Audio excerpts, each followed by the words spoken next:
The Virginia Cable Telecommunications Association and your local cable provider presents Cable Reports.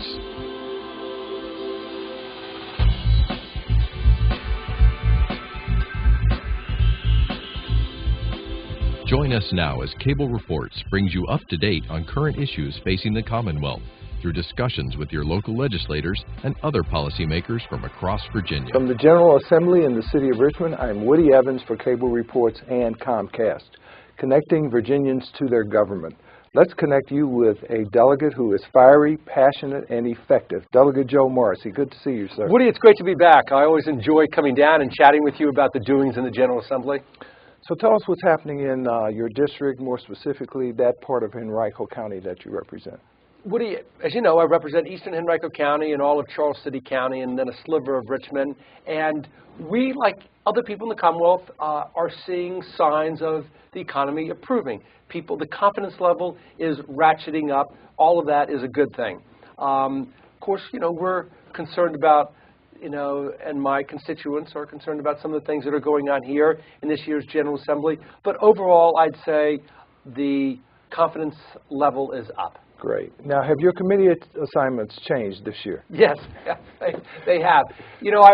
I'm going into my 7th year, and I was on HWI, Health, Welfare, and Institutions for the past 6 years. Now that Medicaid expansion is a big issue that will be coming up, before that committee, all of a sudden I moved from HWI to Science and Technology. And here's the thing. The Speaker can do what he wants. He can put you on, but why move me from HWI, where I would have been a passionate advocate for expansion of Medicaid and actually have some knowledge about it, to Science and Technology? I'm not known around these quarters as being the expert in science and technology, but that's the way it is. I'll continue to do my advocacy on the floor of the House chamber. Great. We'll get to Medicaid in due course, but I did want to talk about a few specific matters that you have. And for example, you want to raise the minimum wage, I think, from $7.25 an hour to $8.50 an hour. I do. We have a federal minimum wage right now of $7.25. Let me just say right off the bat, I'm not one of these folks that is saying let's raise it from $7.25 to $15 an hour, but rather a moderate increase. And if we do that, I think it'll be excellent for the economy. We won't lose any jobs. Think of the following. First minimum wage bill that passed was in 1938. The Yankees had just won the World Series. FDR was president, and we were coming out of the Great Depression. Many people said, a minimum wage, that's going to be a jobs killer. It had just the opposite effect. It gave people stability in jobs, gave them a minimum wage that they could count on, and it caused employment to go up. Same right now in 2014. If we raise the minimum wage moderately, we will raise all of middle class. Also, think of the following. Employers won't have those costs associated with retraining people. Often, with minimum wage jobs or at or below minimum wage, people work for 3 months, then quit. 6 months, then quit. Then the employer has to retrain them. Let's up that minimum wage $1.25, and if we do that, people are less likely to give up that job and stay on the job. There'll be less retraining costs for employers. And importantly, people, when you're only making $7.25, that's a net of $222 a week after taxes. A lot of people can't survive on that. So what do? They go on the public dole, okay? But if we increase the minimum wage, they remain employed. They're not on the public dole. They're not availing themselves of public services, and the cost to government goes down. It's a win-win situation, and we'll see. So most of these people who are employed at that low level, $7.25, are working people. They have families as well. It's a great point. A lot of people, it's a wonderful point, and thank you for bringing that up. A lot of people say, oh, the minimum wage, the typical minimum wage worker is the high school student that's driving his SUV to McDonald's. He doesn't really need a job, but earning money for pocket change, date money, gas money. Wrong. Here's the average typical minimum wage worker. She is raising a family of 1 or 2. She lives, she's renting. She has a car that's 14 to 15 years old that she hopes won't break down on the way to work or on the way to pick up the kids. And she is Hispanic, Latino, African American, does not have just got through high school, and is working to support that family. That's clothes, food, public transportation, maybe gas money, on $290 a week gross. Good luck with that. And that's the poverty level, as you point out. So that person is also getting food stamps, for example, and other government benefits. And if we want to encourage that person to keep working, why don't we increase their salary slightly, okay, instead of incentivizing them to go on welfare? Listen, it worked in 1938 when we had the minimum wage was 25 cents an hour. 25 cents. Back in 1938, the first minimum wage bill passed under federal minimum wage bill. And so if we do this, a moderate minimum wage increase, all of Virginia will benefit. And I take it that the minimum wage has not even kept up with inflation, for example. It hasn't, no. Another matter at the real local level you're working on relates to red lights. Tell us about that issue. Okay. I hope people are tuning in right now, because this is what's going on. It is the biggest scam out there right now. It's these cameras that catch people making right turns on reds and issuing a $50 citation. $50? It is nothing more than a money-raising endeavor. Here's what goes on. A company like Red Flux, or Flex, out of Australia, comes to the municipality, Richmond, and they say, listen, we'll put this $9,000 camera system up at the intersection. You don't have to pay for it, but we'll split the money. We'll cite people for running the red lights, making right turn on reds, and we'll split the money. Virginia Beach did it. They issued 200,000 citations, raised $10 million. And it's not necessary. They claim, oh, we're doing this for safety. The red light cameras aren't capturing people blowing through intersections. Of course, that's a bad driving behavior. It's capturing people making right turn on reds, rolling stop, which is what they've been doing for eons. And they say the proof is in the pudding. These right turn on red cameras are causing people to slam on the brakes. Accidents have gone up 100% at almost every intersection that has done it. So let's review. The cameras aren't preventing accidents, it's increasing them by 100%, and it's simply a money-making endeavor. And I'll tell you, every mayor and every city in this Commonwealth and every board of supervisors ought to say, no, we're not doing this. Because the person who is getting screwed is your average commuter that has not caused an accident, has not infringed on anybody else's right, made that right-hand turn on red, and then gets a $50 ticket in the mail. Wow. So how long has this been in effect, number one? And number two, what would your legislation do? Kill it. Kill it. You know, here's what's interesting, Woody. I introduced a bill last year to ban these red light cameras. I'm a Democrat, and of course it was killed by the Republicans in committee.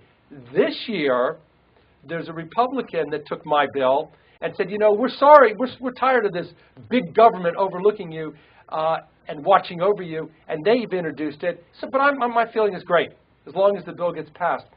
My bill simply said this year, let's review before we put up a camera to see if safety requires it. So I'm hopeful. I'm going to join on that other bill that the Republican has introduced in the House. You know, there's a nexus between a Republican introducing a bill and it getting passed. So as long as it gets passed, as long as we can kill these red lights, it's horrible. It must be awful lonely being in the minority as long as you have been. You know, it's not so much lonely, but here's the deal, Woody. If you're in the minority party, which the Democrats are in the House, that's the way it is. Deal with it. You know, man up and be a big boy. But what I don't like is those Democrats in my own party sitting in the chamber that just go along. They don't put up the good fight. Just because you're outnumbered doesn't mean you give up and you quit. And far too many of my Democrats, and I hope the people are listening right now because I'm criticizing Democrats, not ours, just sit there, take up space, and don't fight the good fight, and that's when you lose. When you simply give up and don't articulate your position and stand up for what you believe in, that's when you lose. Speaking of control, there's a special election today for one of two vacant Senate seats. Now, the first one has yet to be determined officially because there's a recount, and the weather may play a huge factor in Loudoun County today. Two factors in Loudoun County. As we know, Mark Herring, Senator Herring, was elevated to Attorney General. That means his seat is up for determination. And the balance of the Senate lies in who wins that seat. If a Democrat wins, the balance goes to the Democrats. The Republican wins, the balance goes to the Republicans. So you see how much is riding on this seat. Two factors are affecting that. The weather, as you just said, Woody, it's going to snow up there. And also there's an independent candidate running who's a Republican, Joe May, who was defeated by a Tea Party candidate in the House.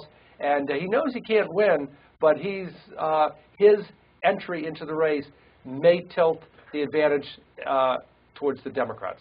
And of course, the reason why that race is so important, as you point out, it will tip the balance because Democrats swept all three statewide offices, including the office of Lieutenant Governor. If the Democrat wins that seat, the Senate remains 20-20, controlled by the Lieutenant Governor, who's a Democrat. If that seat goes Republican, then it's 21-19, and it doesn't make any difference that you've got a Democratic Lieutenant Governor. That's what's riding on this. Now, you're a lawyer, but you also have a bill in that would prohibit members of the General Assembly from becoming judges during their term of office, which is understandable, but even 4 years thereafter. Tell us why. In the last 4 years, we've had 5 members of the House of Delegates go directly from their seat as a member of the Virginia House of Delegates directly to a judicial appointment. Now, does that sound fair? Those people should, and I'm not saying that they wouldn't make great jurists, but what I am saying, when you're here to do your work for the Commonwealth and for your constituents, not to promote yourself into a judicial position. 5 lawyers, members of the House of Delegates, segued from a House membership to a judicial appointment, and I think it's wrong. You know, we have waiting periods if you go from a legislative position to a lobbyist. I think we ought to have a waiting period of 4 years if you leave the General Assembly before you can become a judge. Tell me how the governor's cabinet appointments have been received. I think there were 3 holdovers, but he's got a slew of new appointments. I think the holdovers were for health, finance, and agriculture, I believe. Yeah. Kudos to Governor McAuliffe for keeping some Republicans on his cabinet. It shows that when he said, I want to have a bipartisan cabinet, that he meant it. He also went outside the box in a few nominations. I thought appointing Judge Ann Holton, the former First Lady, who was just wildly committed to helping youth, youngsters, from foster care to pre-K, you name it. Wonderful choice for Secretary of Education. But typical of my calling it the way I see it, there's an appointment that's coming up for ABC Commissioner, Boyd Marcus. That's alcohol beverage control, I believe. And he's appointing a former Boyd Marcus who was working for bowling and then switched sides, and it's perceived as payback right now. In other words, Boyd Marcus, you left the Republicans and came over and helped me get elected governor. Now it's payback. I'm going to put you in that quasi-judicial position of ABC Commissioner. That's a bad appointment, Woody.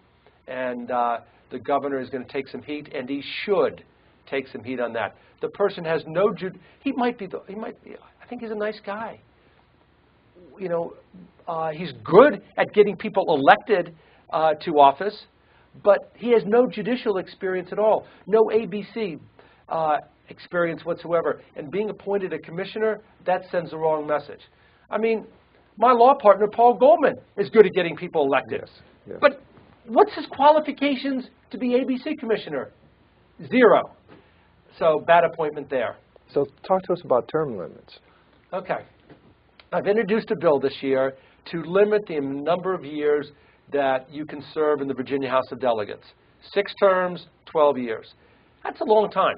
12 years is twice the amount of time that the average CEO serves in a Fortune 500 company. 1.5 times the amount of time that a top-tier NFL quarterback serves. Listen, if you can't get what you want done in 12 years in the House of Delegates, then maybe somebody else with a different vision, different ideology, different perspective, a little bit more zealousness might come aboard.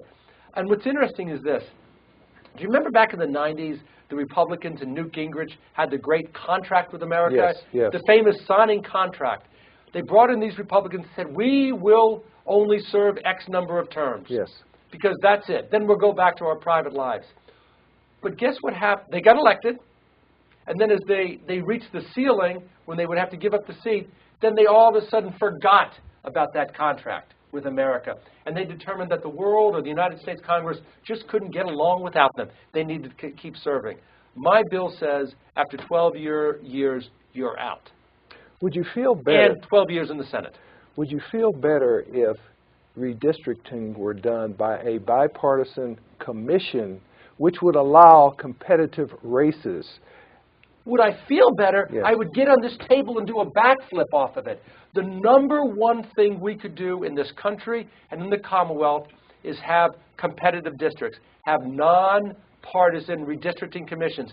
Take the politics out of it, and you would get people in the body that would have to compromise, that would have to work together. Right now, what we're doing is we're creating super Republican districts, super Democratic districts, and there's no compromise. The only battle is in the primary, okay? It's bad. We could improve politics in this Commonwealth tenfold by taking the politics out of the redistricting. You know, our Constitution says that districts have to be compact and contiguous. You know, like a square. But you know what they look like? I hope you can get a picture of this. That's what they look like. Because people say, oh, give me this district. Oh, I want to get rid of this one. Well, give me this neighborhood, but get rid of that neighborhood because I don't do well there. It's a Republican or a Democratic neighborhood. Then you get these odd-shaped districts. It's ridiculous. It prevents compromise. It prevents people from working together. So, yeah, I am a huge proponent of nonpartisan redistricting. Talk to us about the definition of marriage in the Commonwealth of Virginia, because I know you have a constitutional amendment dealing with that and its potential impact. Right. Let me tell you something. I've introduced legislation to repeal the marriage amendment. Who cares, or better, whether the two people getting married are the same sex or not? Who cares? And more importantly, what businesses is it of legislators, okay, to tell two people who love each other, irrespective of their sexual orientation, whether they can or cannot get married? What business is it of legislators to tell people what they can do in the bedroom? None. What business is it of legislators to tell people, you know, how they're going to discipline their children in their own home? It's funny. My colleagues on the other side, the Republicans, are all in favor of limited government, of government staying out of our business, of less regulation until it affects what goes on in the bedroom. Then they want to be in that bedroom. It's ridiculous. Let's be clear about this. Same-sex marriage, gay rights it's coming like a avalanche. One professor said it best out at UVA. The students on college campuses today look at gay rights just like previous generations looked at civil rights. And when the marriage amendment passed in Virginia back in 2006, times have changed. By now, by a wide majority, Virginians are saying, I don't care if two people that love each other get married. It's not the business of government. They have no problem with same-sex marriage. There's not a modicum of connection between the children of a same-sex marriage doing well. You know what's important for children in a marriage is that you have one or two people that love those children and care about those children and nurture those children. The kids do not care, you know, whether it's same-sex or not same-sex. So certainly in our lifetimes, but hopefully in the lifetime of the people in the legislative body here, we're going to repeal that amendment. And it's it's due. And of course, last year the Supreme Court struck down the Defense of Marriage Act and upheld a Court of Appeals decision out of the state of California, and I understand there is litigation pending in Virginia as well. Yeah, great point, Woody. The United States Supreme Court struck down a portion of DOMA and said, you know, and they didn't go as far as to say to legitimize same-sex marriage in every state, but you know what they said? Listen, that's up to the states. Let them do that, and let's see if they get it right. But they had some strong language in that bill, in their decision. It said it's humiliating to children of same-sex marriage couples to have these restrictions in there. Let's leave it up to the states. Since that time, we've got legislation pending in New Mexico, Arizona, Ohio, Virginia, and we've got cases, federal cases and state cases pending throughout the country. And so far, the federal district court judges have said, you know, they're going to allow same-sex marriage, and they're saying it's unconstitutional not to do it. Even in the state of Utah, I believe there was a recent federal district court decision striking down their ban. Yeah, yeah. You know, here's the thing, Woody. We as a society, we grow. We're expected to grow. We're expected to realize that cultural ideas and ideology change. You know, back in the 60s, it was against the law for two people of different races to marry. Against the law. Can you imagine in this day and age somebody telling me that I couldn't marry an African American? It would be outrageous. But it was the law before, and people were imprisoned if they married somebody of a different race. And by the way, that was a Virginia case, was it not? Yes. You know, Virginia versus Loving made it all the way up to the United States Supreme Court, and former delegate Bernie Cohen argued that before the Supreme Court, and it was outlawed. I mean, you go back even further to Plessy versus Ferguson when they said, you know, separate but equal was okay. You know, no, it's not okay. It's not okay to have a white school and a black school that's inferior. So what I'm saying is, you know, right now we are going to grow. The public doesn't care about same-sex marriage. It's proven that there's no disadvantage to the children of that. So it's coming. And yeah, I've got a bill in there to repeal same-sex marriage in our Constitution. And guess what? I respect the people that out there that don't agree with me. Exercise your right. Vote against me. Have at it. That's fine. Do that. But I'm going to argue as strongly and as passionately, as clearly, and as measurably as I can that banning two people that love each other from marrying is wrong. Now, last year, the U.S. Supreme Court also upheld the Affordable Care Act, but it in turn allowed individual states to determine whether they wish to expand Medicaid. As I understand it now, about half the states, 25 to 25, have either expanded or not. That issue is on the table here in the Commonwealth. Mm-hmm. Let's hear your views on that issue. I'm in favor of expanding Medicaid for this reason. I've got a great policy here as a member of the state employee, member of the House of Delegates. I've got access to affordable health care. I am concerned about those 400,000 Virginians that don't. I'm talking about men and women who have children that are at slightly above the poverty level that can't afford health care. I've got a baby girl. She's 15 months old. I would walk on hot coals as you would for your daughter and anybody in this room to get the appropriate health care for that child. But I've got a policy that she could avail herself of, okay?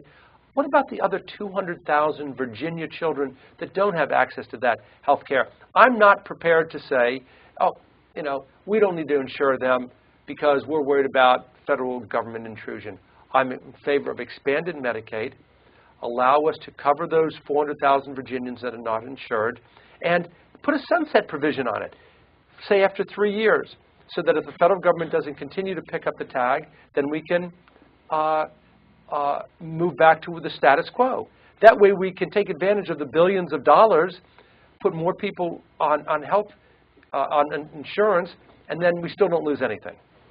The Medicare Reform Commission, the governor today announced that the General Assembly should give him the authority to decide whether Medicaid should be expanded, as opposed to the Commission continuing its investigation until 2016. Right. Well, the government ran on a platform that he was going to expand Medicaid.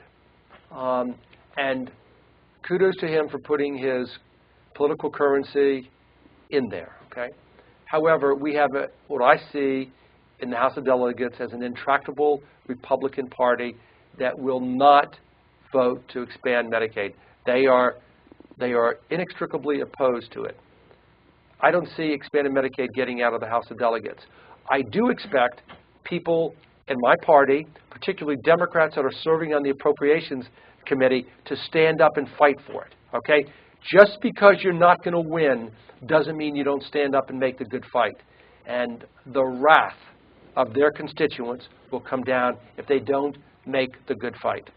The governor's second day in office, he issued an executive order imposing limits in terms of gifts. That's been in the news last year. It was part of the gubernatorial campaign. I know that's an issue that's being debated in the House of Delegates and in the Senate. How do you think we're going to wind up in terms of ethics reform? We're going to make, marginal improvements. We ought to be all in, though.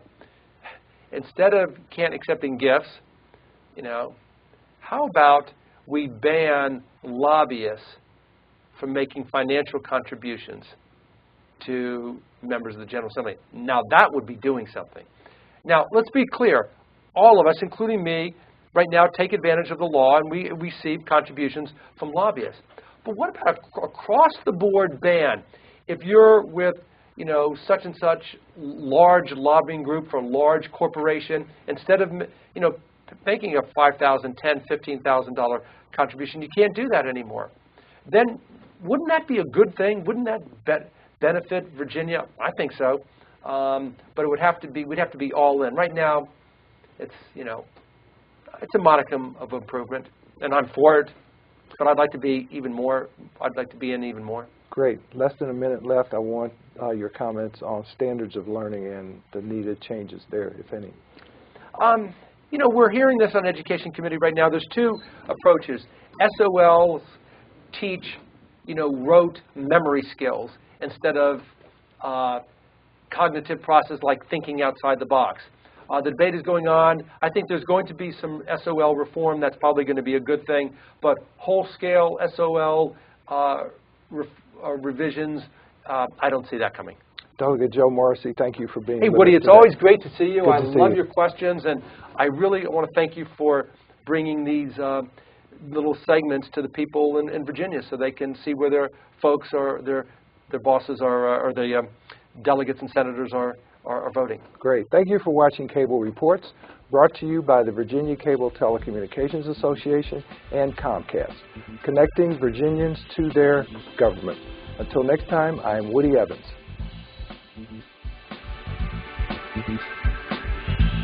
Mm-hmm.